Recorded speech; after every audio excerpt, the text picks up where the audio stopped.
Hello, everyone. I hope you can hear me clearly. So today I would like to welcome you all to another business talk event hosted by the Logistics and Supply Chain Management programs. And our business talk series aim to bring in the latest logistics supply chains developments and challenges from the industry leader, so that our students and college can all participate in these conversations. As you may be aware that the disruption risks in our work in the worldwide supply chain have never been more evident. We see higher transport costs, fewer items in the supermarkets, slower delivery time, especially for international markets. Many actually have been concerned that in the upcoming Christmas and New Year, your wishes may not be fulfilled because there's so many challenges in the warehouse and in the retail industry. So today, we really appreciate that to have two industry leaders, Mr. Thomas Harris, the Vice President of Fulfillment, Tiki of Corporation, and Ms. Nga Chung, Head of Omni Channels from Central Retail Group, owners of Big C's and Go shopping markets. They would share with us more on the developments, on the challenges, and the transformations that have been implemented in response to the COVID pandemic and other operational challenges. And throughout the session, you are welcome to post the questions so that at the end, our speaker will have time and response to your questions. Yeah, the agenda of today that we first will have Professor Paul Yells, our Head of Business Innovation Departments, will deliver the opening remarks, followed by the session from Mr. Thomas Harris, and then Ms. Nga Chung. I really hope that you enjoy the sessions and can learn from a lot of insight from the guest speaker. And now I would like to introduce Professor Paul Yells to deliver the opening remarks. Good afternoon, ladies and gentlemen. Distinguished guests, speakers, students, and fellow colleagues from Australia. I'm Professor Paul Yao, the Head of Business Innovation Department at RMIT, Vietnam. The main aim of this webinar is to develop strong industry connection through sharing and exploring the latest contemporary business issues. It is our duty as a university to stay updated with the industry trends. Today, I'm pleased to have two industry experts who will be discussing about the topic last mile delivery, fight for excellent customer service. The ongoing COVID-19 pandemic has pushed many businesses, especially in logistics and retail areas, to innovate new ways of providing services to consumers to fulfill their needs and increase operational efficiency, accuracy, and effectiveness. Some of the topics covered include the use of smart robots in Tiki and how retailers like Big C transform into omni-channel using technology and change management. Without further ado, I would like to introduce Mr. Thomas Harris, who is the Vice President of Fulfillment from Tiki, Vietnam, and Ms. Nga Trung, who is the Head of Omni-Channel from Big C and Go Central Retail, Vietnam. Please welcome our guest speakers today. I now hand over to Dr. Heath, the MC. Thank you. I hope you enjoy the session. Thank you, Professor Paul. And now I would like Ms. Thomas Harris. Can you now start your session? Thank you. Good morning, good afternoon, everyone. Thank you very much for joining. As has been said, my name is Tom, the Vice President of Fulfillment for Tiki Corp and Tiki Now Smart Logistics. So I'm going to take you through my presentation, firstly just starting about megacities and the future of urban logistics and automation, and then showing you my robots within my supply chain for Tiki Corp. The number of megacities in the next decade is planned to double.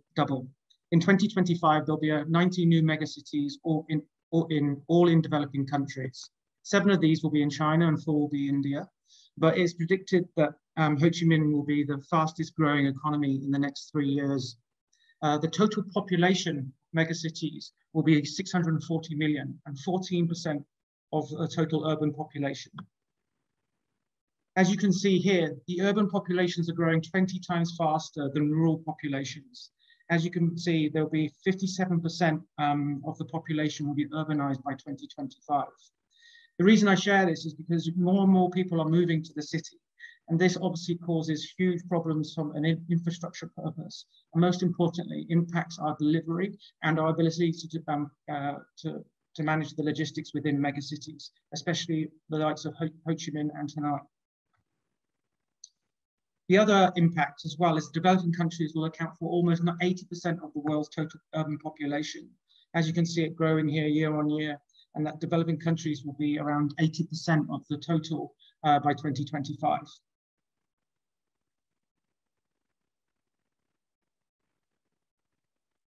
There are 8 key trends based on this rapid urbanization, which I'd like to share and has an impact as well, and the reason that we brought in automation into our network. The growing consumer class will increase the discretionary spend, which means they will spend more, hopefully, on e-commerce, meaning that we'll have to have faster and more deliveries. Increasing concentration in consumer markets, massive need for urban infrastructure and services in developing countries, making it more difficult and more costly to serve the customer. Increasing demands in water and energy, urban encroachment on arable land, growing need for innovative city management techniques, as well as delivery techniques, increasing importance of public-private partnerships. And one of the main parts for me, as I'm fulfillment, I'm a warehouse guy, is increasing cost of prime real estate in cities, and also making it more difficult to find warehouses and fulfillment centers closer to the city as we're pushed out of the more expensive area. Urbanization is on the rise, and urban e-commerce delivery is set for disruption as a result. We took a questionnaire of the preferred delivery locations of customers, especially for e-commerce customers, and 82% at the moment within Vietnam preferred their home delivery, compared to 8% for offices, 4% for service points, and 6% for the service lockers. However, this has an impact on our ability to serve the customer, because instead of sending 50 packages, let's say, to a service point or to an office to serve 50 customers, at the moment, the preferred option is to send it to the home. So we have to deliver 50 orders to 50 different locations, therefore increasing the cost of delivery and also slowing down the delivery process. B2B demand for instant and same-day delivery is planned to increase dramatically in 2025. Everybody wants their delivery now, and they want it fast. That's why Tiki 2 Hour is so successful within Vietnam. As you can see, the 22% want same-day delivery and 3% instant, so that's your point-to-point. And even when you look out on the street at the moment, when you see the deliveries and you see the Grabs and the likes on the corner, the need for instant fast delivery is there, and people are willing to pay. The industry needs to gear up to address the evolving customer needs, ledgering the new ways of mobility, keeping in mind the rise of mega metros and complications that come with those mega cities. And this is where automation and point-to-point couriers, unmanned UVAs and for single parcels, small electric AV traveling around curbsides in the US, and also parcel lockers, but then also advances in robots fulfilling current delivery driver jobs, including parcel handover. These are all actually taking place right now. This is not the future. This is where we will see logistics and delivery process in all countries in the future and now. Even today, they're using drones in Walmart deliveries. And this is my robot. I call him R2D2. I have 20 of these rolling around my warehouse in the south of Ho Chi Minh right now, in Nha Bay. It's an intelligent scheduling and has intelligent navigation via QR codes. It has a high-performing design, so it can lift over 1,200 kilograms and move at 1.5 meters per second. It has an 8-hour battery life and has a full recharge of 1 hour. It also has inbuilt safety protocols like radar obstacles stopping and movement, and also inbuilt fire extinguishers. This is a video of what it looks like and what's actually happening right now in my warehouse. The robots pick up the pods. We have around 200 pods. These are filled with inventory, and they instead of sorry, just go back. Instead of the picker walking around to the inventory and to the shelves are brought by the robots to the picker, therefore meaning that the picker does not have to move anywhere throughout our warehouse, meaning that we reduce the speed, reduce the time needed to go to the location, to look for the item, and then to pick. The system tells the picker exactly where in the shelf and which pod, and gives a picture description, and the pod is brought to the picker, meaning that the picker can just easily pick.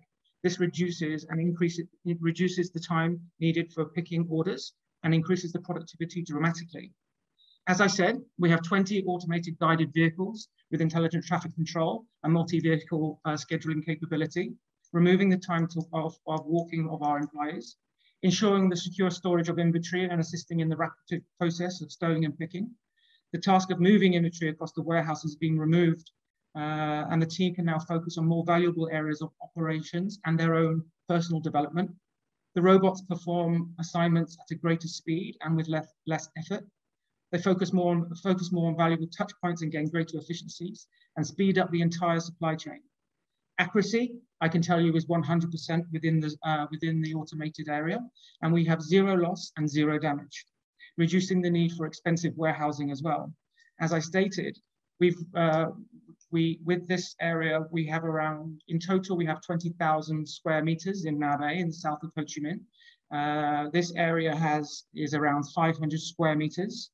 It represents around 30% of total orders coming out of the SC now, and we reduce the need for space by around 40%.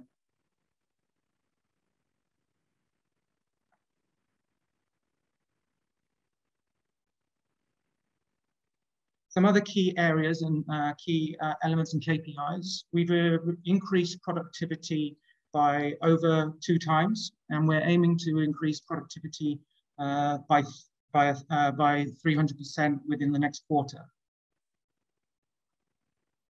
Tiki Now Smart Logistics is constantly innovating and investing in people, a process, and systems and automation.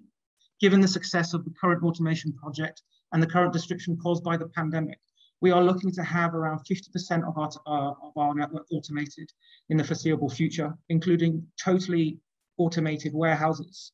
This is just one element of automation that you can have in your warehouse.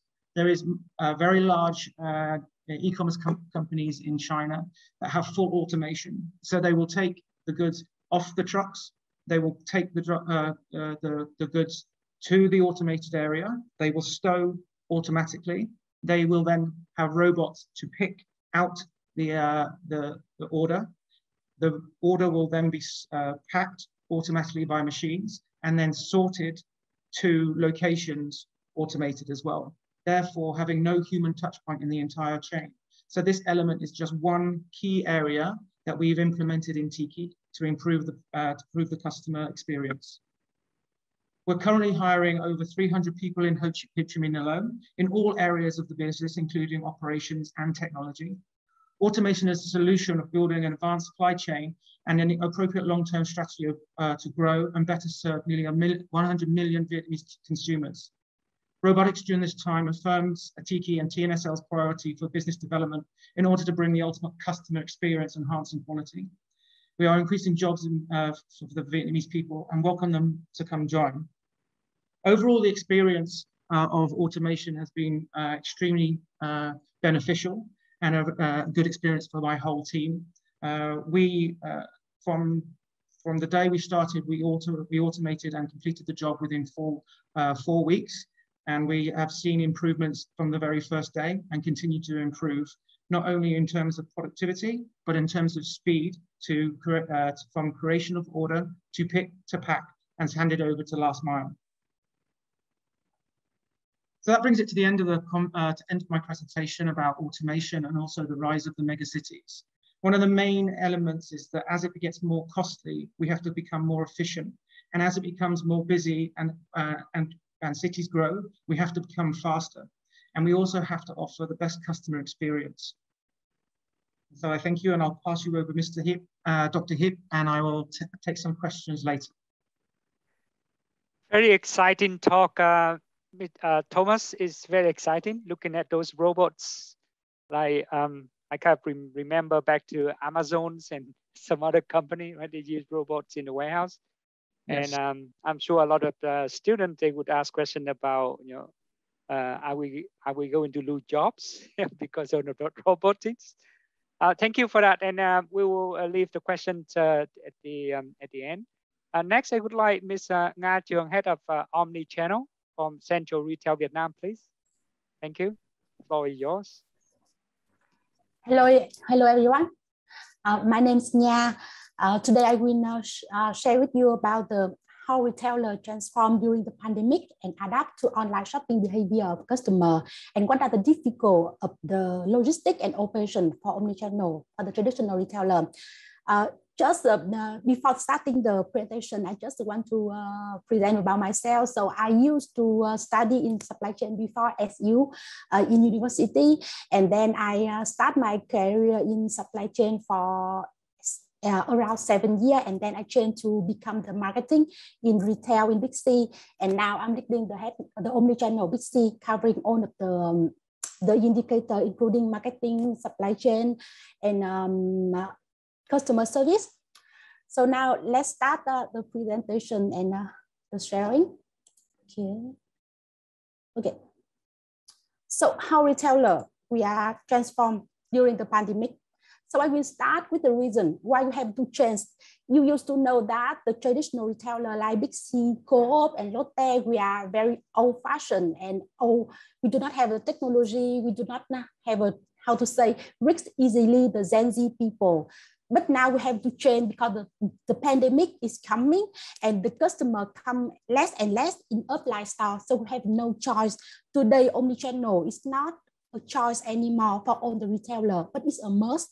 You could see that during the first pandemic, many of customers, they start to order the grocery and food online for the first time of their life. And then after that, 20% of them still continue to order grocery and food online.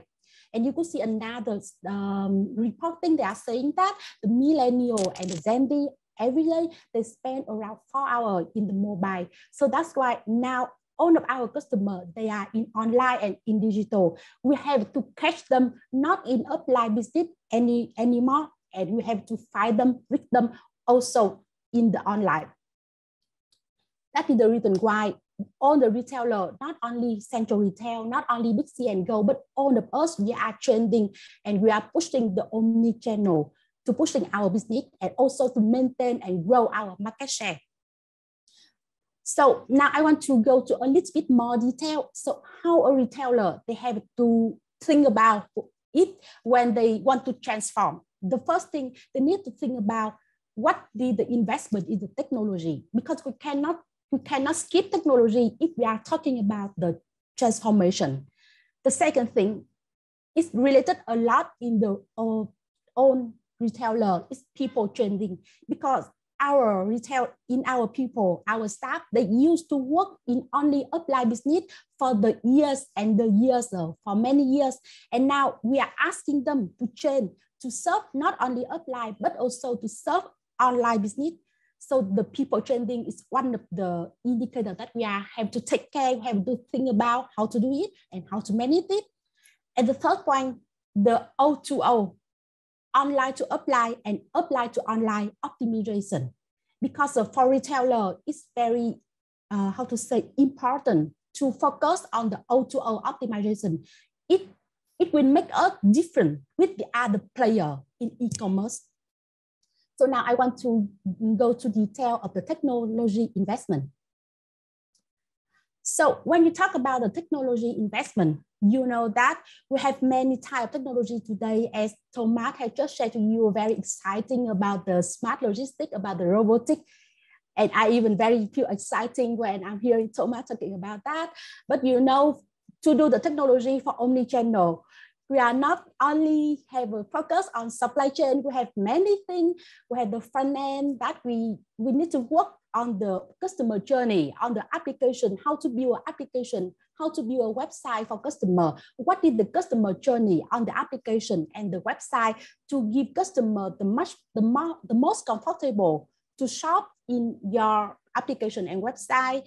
And not only on the front end technology, we need to also focus on the back end technology to give the customer the excellent customer service. So how we receive the order, how we manage the order. Today for one retailer, we receive order from everywhere.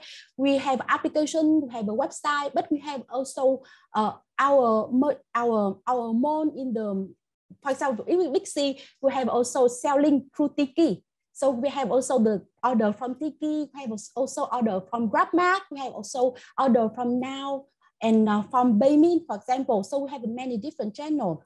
And from that, we need to consolidate all the order management and how we manage that. After the order, how we manage the customer demand on delivery and how we manage our capacity of delivery. And the last one, when the customer want to have some service after sale, when they want to call us, to contact us for some complaint, how we manage that. So all of this, we need technology and we need the solution for that in terms of system.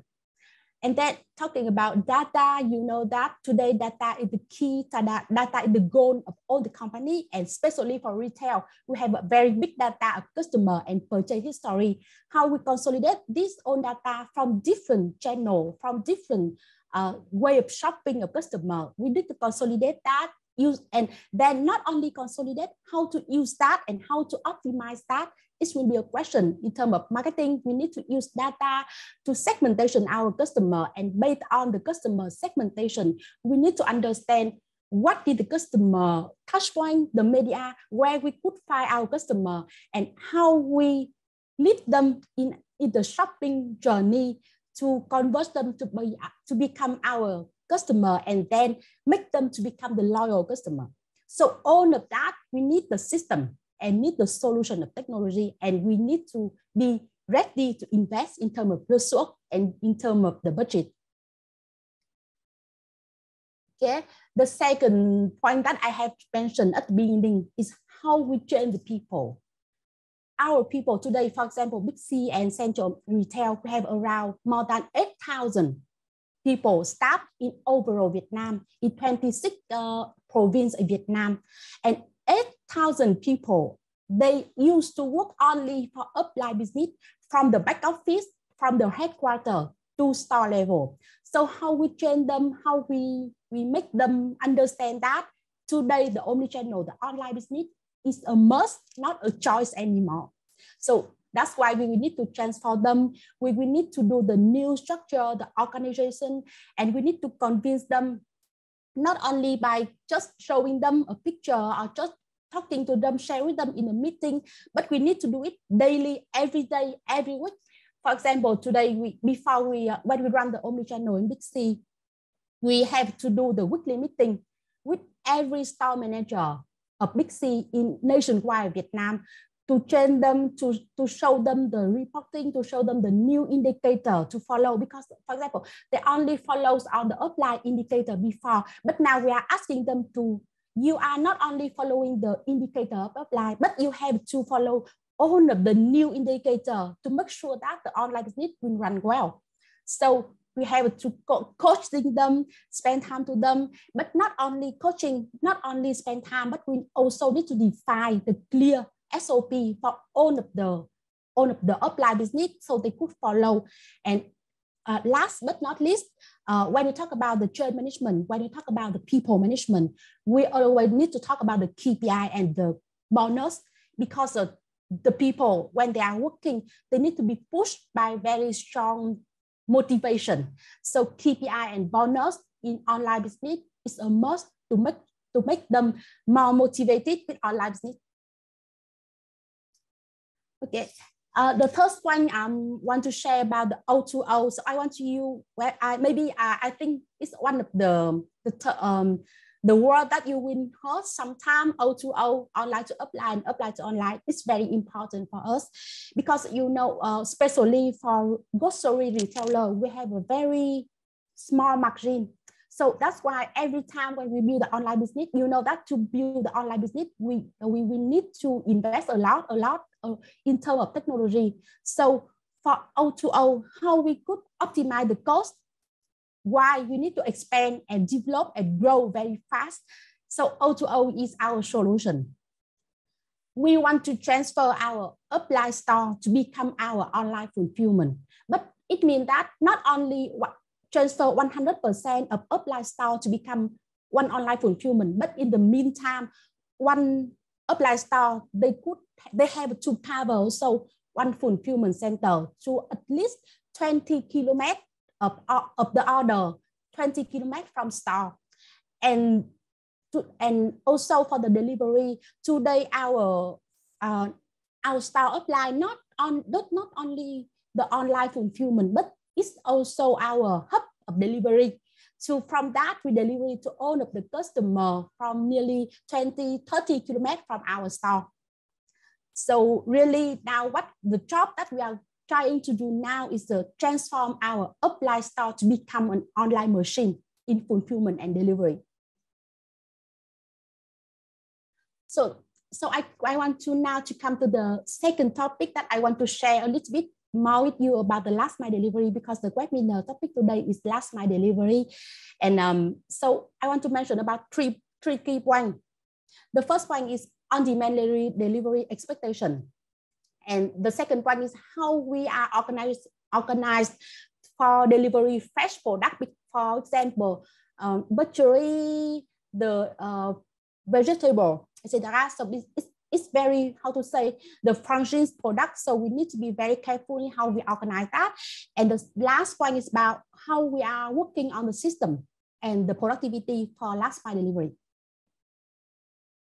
So coming the first point, I also remember about the slide that Thomas already shared. In 2025, we have around 80% of the customer is asking for instant delivery. And this is so true because from today, they already changed the behavior. You know, for Big C today, we are trying to commit to customer that we are delivering to them from 2 to 4 hours.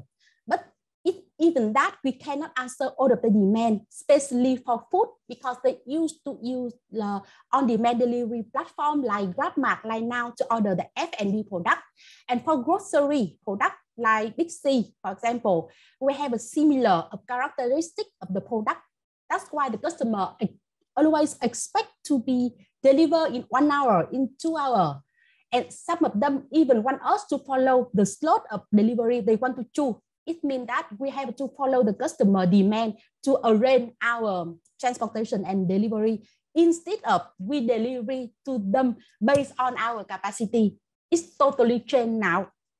So even today, some of countries, for example, Thailand, they already launched the 24-hour, not 24 hours. So they launched delivery in 24 hours. No, not in 24 hours, sorry. 24, they will delivery to customer every time during the day. So even you want to delivery at midnight, they will be able to deliver for you. So in order to arrange the on-demand delivery, it's not easy, and it's totally because it requires the availability of people and the resource.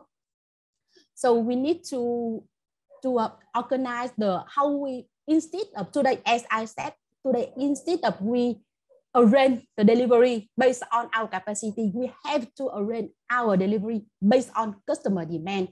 And the second point, how we manage the excellent collaboration with the fulfillment and the delivery. If the customer want to deliver in 1 hour, it means that we have a 30 minutes to delivery and 30 minutes for fulfillment. So how we manage that? It means that to do 1 hour delivery, it doesn't mean that we are only working on the delivery, but we have to working on the fulfillment and also order receiving. And the third one is we need to have a very clear customer satisfaction KPI. You may have heard already about the NPS, the Net Promoter Score. So we need to measure that, to monitor that, and follow that very carefully to make sure that our delivery service is answered correctly to customer demand. The second point that I want to share to you about last mile delivery, and especially for the grocery retailer like us, is fresh product. Because you know that we have many different type of product, and we have such kind of fresh product that's very fragile in terms of fulfillment, very sensitive in terms of fulfillment and in terms of delivery. So it requires to have a specific SOP to delivery this product. So that's why not only to working on what we do in the SOP, the process, but we need to also working on the special packaging that we need to use for the fresh product. All of our delivery men, we need to be very well trained to make them know that how they could arrange the product in the box when they deliver to customer.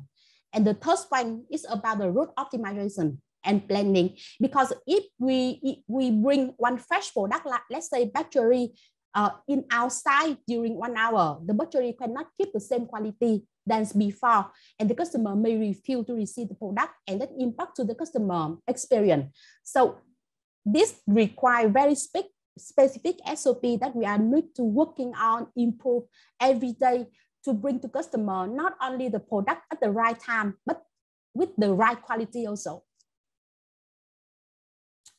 And the last point is about the system and productivity. As I shared with you at the beginning, the system of last mile delivery is very, very important, but not only for tracking, not only for route optimization, but it's also for productivity of the delivery man.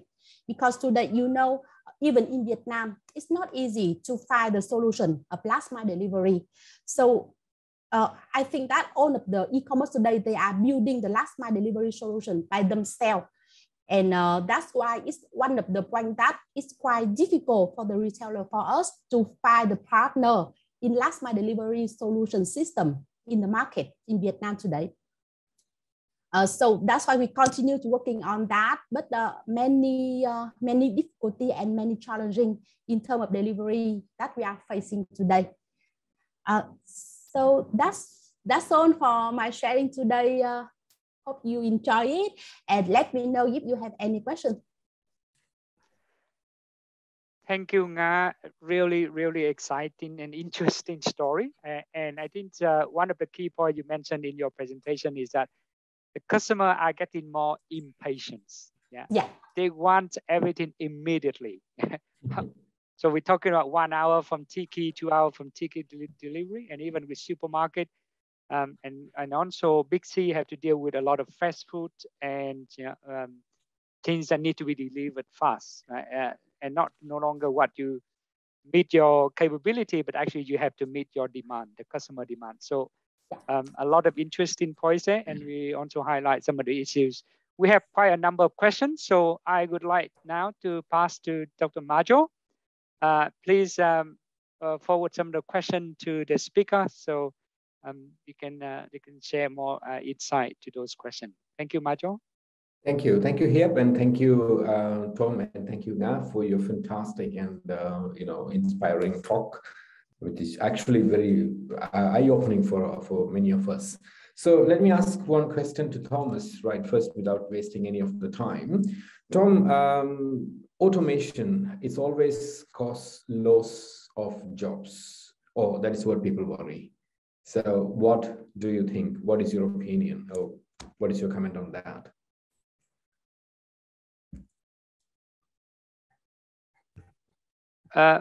Thomas, can you unmute your microphone? Yeah, sorry. Yeah, it's actually asked in by one of the audience as well, and it's asked every time I give a presentation or tell people I have robots. But in reality, we are developing the staff that we have to look after these robots, giving them skills that they'll utilize in the future, way beyond what they do now. I believe long gone are the days of Vietnam just having minimum wage manual jobs, picking and packing, but we should be developing individuals, and we are actually offering jobs. Like I said, 300 alone in Ho Chi Minh, and these aren't all operational, just picking and packing jobs, but engineers to work on the system for our fulfillment and for our last mile. We are expanding into tens, if not hundreds of new locations across Vietnam right now. So these give opportunities for people to take on higher roles, be leaders. So inevitably, we will have these robots doing other people's jobs, but we are developing and having the opportunity to create new jobs in Vietnam. So it's all I can see, it's a win-win situation. Thank you, Thomas. That's why more jobs are coming up here. It's fantastic. Yeah. Could you please tell us about some key issues of automation at Tiki? Is there any issues when you started automating? Main issues? I don't want to take COVID, but it wasn't easy setting it up during that time.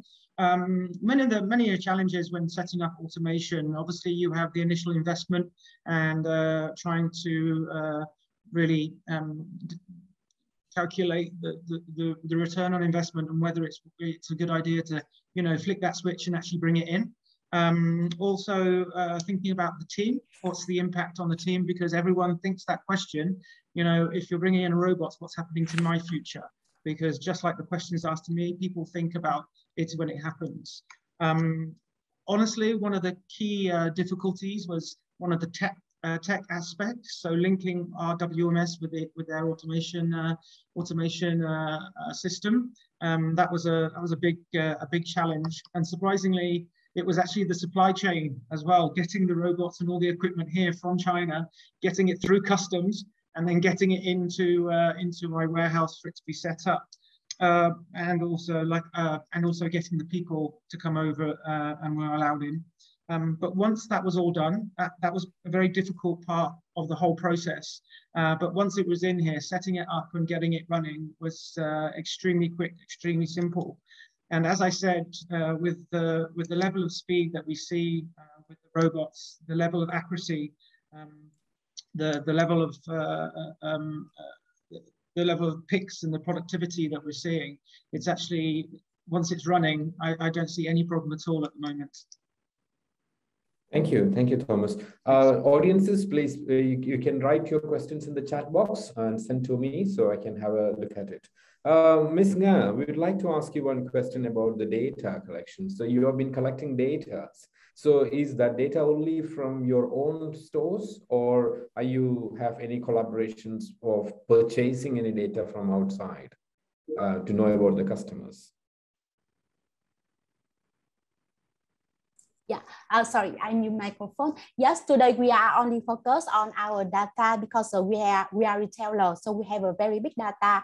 Today we have I think more than 6 million or 10 million customer data, and we have our challenging for data collecting is more how to get the accurate data for offline business, because today for online business it's easy. We could tracking by customer mobile phone, but for offline business we still use the traditional way to collect customer data, and it doesn't have the new data analysis that we want to do. So it's really challenging, and we need to move on that. We need to train the way we are collecting data in offline business in order to get accuracy data. Okay, yeah, thank you very much. How do you make the customers get used to this online? What are the special offers? Is there any special offers or something which the group is actually giving to the customer to be more online? Yeah, the way we are doing the commerce for online and offline business is totally different. So for offline business, we used to do the offer and the promotion every 2 weeks. So it's very long in terms of online business. So instead of only doing focus on the the own way of running promotion and offer to customer, we need to change the way we are doing the offer for customer. We need to focus on doing the short period of campaign and many campaigns at the same time. And the second point is how we collaborate with the supplier to do the campaign together. Because for example, let's say like Tiki model, the Tiki or Lazada or Shopee model, they are working with the brand like Unilever, P&G as merchant and the shopping mall in the e-commerce. But for Big C, Unilever, P&G, they are our supplier. So the relationship is not the same. So the way they are working with them, some is similar with the way that the e-commerce platform working with them. For example, the e-commerce platform where they are working with the brand like Unilever, P&G, they've been asking them to sponsor some package in terms of marketing. And the brand, they will give them some package in marketing, like cash or offer. And based on that, the Tiki or Lazada, Shopee, they will deliver the product to customer. But this product, they buy directly from supplier. But for us, we are buying from this supplier and we are displaying this product in our offline store. And then when we are running the package with them, they still working with them for invest in our omnichannel because we cannot run alone. We always need the collaboration with the brand to build up the omnichannel. But the delivery part and fulfillment part, 100% is belong to us, not belong to supplier. Yeah. Yes, I think someone wants to ask a question directly to you. So please go ahead. Yeah, we have a question from Professor Bob Mitzna that omni-channel predictions and changing reasons are making forecasting sales, for supermarket is very difficult. So do you have any kind of strategies or method to help control and predict this sales output more reliable? Okay, so the way that today we are doing the forecasting for the omnichannel, mostly we will based on the sales contribution chain. It means that we will looking for the trend of contribution of online in offline business in different country, and based on that we will projection our sale based on the sales contribution of year over year, and then we based on that to calculate the amount of the purchase of the market every year. So sales contribution is the key indicator that we need to research in different country, and we need to benchmark some some indicator in terms of customer shopping behavior, analytic by Nelson or Kanta, based on that to calculate our projection. Thank you, Nga. Thank you, Hiep, for asking the question on behalf of Professor Bob.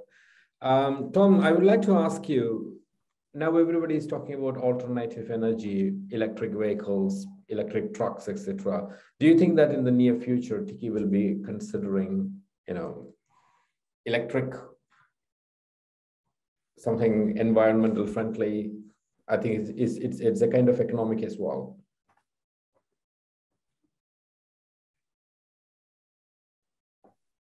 Thomas, you muted yourself again. I think within Vietnam, the future is electronic vehicles. You can only look at what's happening now with VinFast, for example, and the buses, etc. So we will look at the electric vehicles for delivery. However, there needs to be a large infrastructure in place for that to work successfully. It's not like just having electrical bike and then riding it around. You need the power banks all around the city. So once that infrastructure is built, we will then obviously utilize that infrastructure. However, what we're trying to do at the moment is minimize the cost by going against the normal sortation center out in the middle of nowhere and then trucking in and delivering into the city by two-wheel from hubs. But we're looking to start a network of small warehouses around the city, therefore creating a quick commerce and shortening the delivery down from a Tiki now 2 hour. We're offering at the moment 1 hour in District 10, and then we're going to go to 30 minutes in every single district in Ho Chi Minh, Hanoi, and also outside of those two major cities. So at the moment, we're looking to reduce what we would call environmental impact by shortening the supply chain distance. Yeah, it can also be maybe something, what is it called, solar panels and stuff like that, which are on top of the warehouses might be. And also last year, we also implemented a Go Green aspect of our packaging material. So 80% of all our packaging material is also now green. Oh, that's fantastic. Ms. Nga, I would like to ask you one question. We have around 8,000 staff at your organization. So what are the challenges you faced when we're trying to transform them to get used to this online version from the traditional style? And how did you do that? Did you do regular training programs, or how did it happen? Okay, I think the question is very interesting, and I also see a question from one people in this Q&A box about one of the people also asked me if it is cheaper to build a specific online team instead of training all of the offline people. So I want to answer that. For us, we are doing the specific department of online business also in Big C and Go, and that's why, because we want to really focus and push on that, but we cannot operate alone. We always need to combine with offline business to grow. I will give an example. For example, today we have around more than 1,000 suppliers, and when we are working with the supplier, we have very specific deal. For offline business, if we start to separate everything, the supplier will say that this offer is only for online, this offer is only for offline, and then we will not be able to keep our purchase power from supplier to maintain our good condition that we already deal with supplier. So that's why we always need to work together, online, offline business, and how to train the 8,000 people of offline business. I think we need to have a different way of working to do. But the first thing, it needs to come from the top down. It means that the CEO of the company, the owner of the head department of the company, owner of the director of operation, they need to be online. It means that we will not be able to run any business, specific online business, without apply. If one of the department or one of the people in the mall management, we are not online and not have the same vision, and from that we will transfer this mentality to our staff under us day by day, week by week, and month by month. Second thing, we need to give to people the information about new business every day, every week, and every month. So at the beginning, they will feel so confusing with many new information, but with the time, they will be familiar with that. They will understand more. And another point that, as I said at the beginning, today we are doing the weekly meeting, even the performance of omnichannel in weekly meeting with all our store manager, to make them understand all of the indicators of omnichannel, to make them understand more about the online business. And the third point, we need to build very strongly training plan and coaching plan, because training is not enough. We need to have also the follow-up and coaching plan. And we need to define different training model and different training program for different positions in offline business, to let them understand about online and to let them step by step adapt to online business. Thank you. Thomas, one interesting question came from our audience is about maybe drones. Without technology devices and physical distribution, instead of using truck or any types of vehicles. So what do you think, Tom? There will be drones flying around very soon?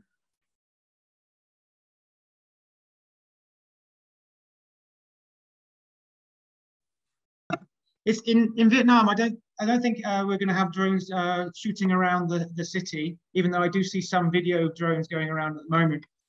But drones and air delivery of e-commerce products is happening now. It's happening in Dubai. It's happening in the US. It's happening in China. It's not the future. It is the now. But at the moment, we still have to deal with the normal last mile delivery, and that's more difficult than drones. But it will happen. They will come in. It's happening now. So I don't think it's going to happen in the foreseeable future here, but it's going to be done in the next 5-10 years. Yeah, Ms. Nga, there's a question about the SOP, that many times importance of good SOP in order to carry out online orders and catch up with the changing demands nowadays. So the question is, what are the most important factors that define the structures of your SOP, and what are some factors that would encourage Big C to change the SOP? Okay. So I think the most important when we are building the SOP, maybe not only for Big C, but in general, is we need to pilot that. We need to train and try many times to find the optimized SOP. And after we define what is exactly SOP we need to do, we need to apply and monitor it very detailedly. It means that we cannot just build an SOP and give to someone to apply. We need to go with them. We need to work with them every day, every hour, every minute. We need to tracking every indicator to make sure that our SOP is working. And the second point about SOP is how to convince people to understand and continue to run the SOP after all the coaching, after all the monitor, the following that we already work with them.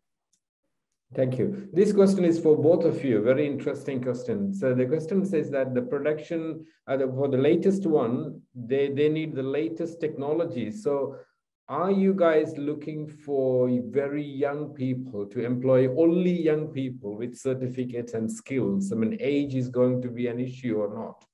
The question is same like in Korea. They compare the person who asked the name is Acer. It's a very interesting question to under 30. Is there anything happening like that? When you hire new employees, age is going to be a factor or not because of technology? I hope age isn't a factor, because I feel pretty old and I hope I keep my job. But young people now in Vietnam I don't think will have any issue finding a job.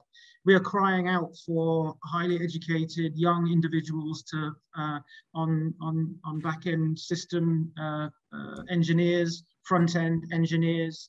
We're looking to expand, and as Ms. Nar said, there's new opportunities in fresh cold chain solutions that we need to implement.